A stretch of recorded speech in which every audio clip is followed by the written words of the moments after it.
Hi hello welcome to N9 media. పశ్చిమాసియాలో Israel Iran మధ్య ఉద్రిక్తతలు తీవ్ర రూపం దాల్చుకున్న నేపథ్యంలో ఇరాన్లోని భారతీయ పౌరులను ముఖ్యంగా విద్యార్థులను సురక్షిత ప్రాంతాలకు తరలించే ప్రక్రియను భారత ప్రభుత్వం చేపట్టింది.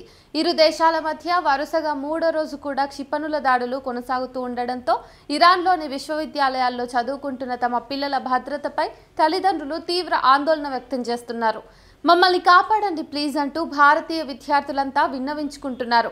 ఇజ్రాయెల్ వైమానిక దాడులతో ఇరాన్ దద్దరిల్లుతోంది. పేలుడు శబ్దాలు, సైరన్ల మోతతో నిరంతరం అడ్డొడుకుతోంది. దీంతో అక్కడ చిక్కుకుపోయిన భారతీయ విద్యార్థులు తీవ్ర ఆందోళనకు గురవుతున్నారు. తాము నిద్రలేని రాత్రులు గడుపుతున్నామని ఆవేదన వ్యక్తం చేస్తున్నారు. వీలైనంత త్వరగా తమను స్వదేశానికి తీసుకెళ్లాలని భారత ప్రభుత్వాన్ని అభ్యర్థిస్తున్నారు. శుక్రవారం తెల్లవారుజామున భారీ పేలుడు శబ్దాలతో నిద్రలో నుంచి ఉలిక్కిపడి లేచా. నాతో పాటు చాలా మంది బేస్మెంట్కు పరుగులు తీశాం. అప్పటి నుంచి మాకు నిద్రలేని రాత్రులే మిగిలాయి. ప్రతి రాత్రి పేలుడు శబ్దాలు వినిపిస్తూనే ఉన్నాయి. మేముంటున్న ప్రాంతానికి కేవలం 5 కిలోమీటర్ల దూరంలోనే పేలుడు సంభవించినట్టు తెలిసింది అని భారతీయ వైద్య విద్యార్థి ఇంతిసాల్ మహదీన్ ఆందోళన వ్యక్తం చేశారు. 22 ఏళ్ల ఇంతిసాల్ టెహ్రాన్లోని షాహిద్ యూనివర్సిటీలో MBBS చదువుతున్నాడు. ఈ ఒక్క విశ్వవిద్యాలయంలోనే తనతో పాటు దాదాపు 350 మంది భారతీయ విద్యార్థులున్నారని అతడు తెలిపాడు. దాడుల నేపథ్యంలో భారత ఎంబసీ మాతో నిరంతరం సంప్రదింపులు జరుపుతూనే ఉంది. కానీ మేము చాలా భయపడుతున్నాం. స్వదేశానికి తిరిగి రావాలనుకుంటున్నాం. పరిస్థితి మరింత సంక్లిష్టంగా మారకముందే మమ్మల్ని తరలించాలని భారత ప్రభుత్వాన్ని కోరుతున్నామని ఆ వైద్య విద్యార్థి అభ్యర్థించాడు. ఇక్కడ పరిస్థితి ఏం బాలేదు. రోజు కాల్పుల శబ్దాలు వినిపిస్తున్నాయి. తాగునీటిని కూడా భద్రపరచుకోవాలని అధికారులు చెబుతున్నారు. వైద్యులుగా మారేందుకు ఇక్కడికి వచ్చాం. కానీ ఇప్పుడు ప్రాణాలు దక్కించుకునేందుకు ప్రయత్నించాల్సి వస్తుంది. మమ్మల్ని కాపాడండి ప్లీజ్ అని మరో విద్యార్థి ఫైజాన్ నబీ ఆవేదన వెళ్లగక్కాడు. మరికొంతమంది భారతీయ విద్యార్థులు కూడా ఇలానే ఆందోళన వ్యక్తం చేస్తున్నారు. ఇరాన్లో చిక్కుకుపోయిన భారతీయ విద్యార్థులను సురక్షితంగా తరలించాలన్న భారత అభ్యర్థనకు ఇరాన్ సోమవారం స్పందించింది.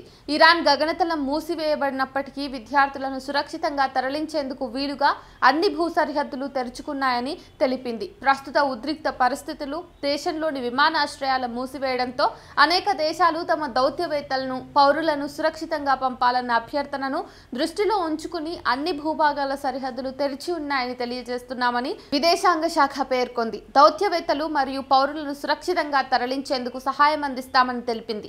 సరిహద్దును దాటే వ్యక్తుల పేర్లు, పాస్పోర్ట్ నెంబర్లు మరియు వాహనాల వివరాలను జనరల్ ప్రోటోకాల్ విభాగానికి అందించాలని ఇరాన్ భారత్ను కోరింది. దౌత్యవేత్తలు మరియు ఇతర పౌరుల ప్రయాణానికి అవసరమైన ఏర్పాట్లు చేసేందుకు ప్రయాణ సమయం మరియు ఆ వ్యక్తి ఏ సరిహద్దు నుండి వెళ్తారో తెలియజేయాలని కోరింది. ఇరాన్లోని వివిధ నగరాల్లో 1500 మందికి పైగా భారతీయ విద్యార్థులుండగా వారిలో ఎక్కువ మంది జమ్మూ కాశ్మీర్కు చెందిన వారే ఉన్నారు. ఈ పరిణామాలపై భారత విదేశాంగ శాఖ స్పందించింది. ఇరాన్లో ఉద్రిక్త పరిస్థితిని టెహ్రాన్లో భారత ఎంబసీ నిరంతరం గమనిస్తోంది. అక్కడి భారతీయ విద్యార్థుల భద్రత కోసం చర్యలు తీసుకుంటోంది. కొన్ని ప్రాంతాల్లో ఇప్పటికే కొంతమంది విద్యార్థులను సురక్షిత ప్రదేశాలకు తరలించింది.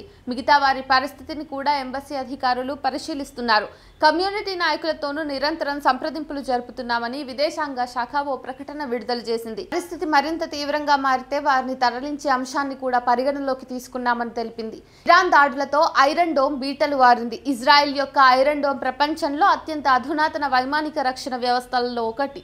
అయితే ఇది రాకెట్లు, క్షిపణులు, ఇతర వైమానిక దాడులను సమర్థవంతంగా అడ్డుకుంటుందనే ప్రచారం ఇరాన్ క్షిపణి దాడులతో పటాపంచలైపోయింది. ఇజ్రాయెల్ దాడులకు ఆత్మరక్షణలో భాగంగా ఇరాన్ 100 కంటే ఎక్కువ క్షిపణులతో చేసిన దాడిని ఐరన్ డోమ్ తట్టుకోలేకపోయింది.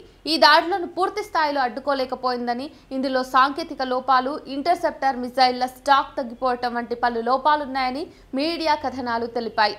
ఇరాన్ దాడుల సమయంలో ప్రజలను సురక్షిత ప్రదేశాలకు తరలించేందుకు ఇజ్రాయెల్ అప్రమత్త సైరన్లు మోగించింది. ప్రజలు బంకర్లలో దాక్కున్న పరిస్థితి.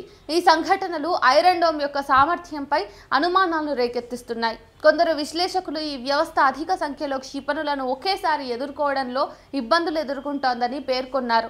ఐరన్ డోమ్ అనేది Israel aerospace industries, Rafael advanced defence సిస్టమ్లు సంయుక్తంగా అభివృద్ధి చేసిన ఒక బహుళ స్థాయి రక్షణ వ్యవస్థ. ఇది షార్ట్ రేంజ్ రాకెట్ రాకెట్లు, ఆర్టిలరీ ఫెల్స్, డ్రోన్ల దాడులను గుర్తించి ట్రాక్ చేసి నాశనం చేయగలదని, ఇది 90% విజయవంతమైందని ఇజ్రాయెల్ రక్షణ శాఖ ప్రకటించింది. కానీ ఇరాన్ దాడులతో ఇజ్రాయెల్ అంచనాలు తలక్రిందులయ్యాయి. అయితే ఐరన్ డోమ్, మొసాద్ వంటి ఇంటెలిజెన్స్ వ్యవస్థల బలంతో పాటు అమెరికా దన్నుతో ఇజ్రాయెల్ పేటరేగిపోతుందని, దాడులకు తెగబడుతుందని అనేక వర్గాలు విమర్శిస్తున్నాయి.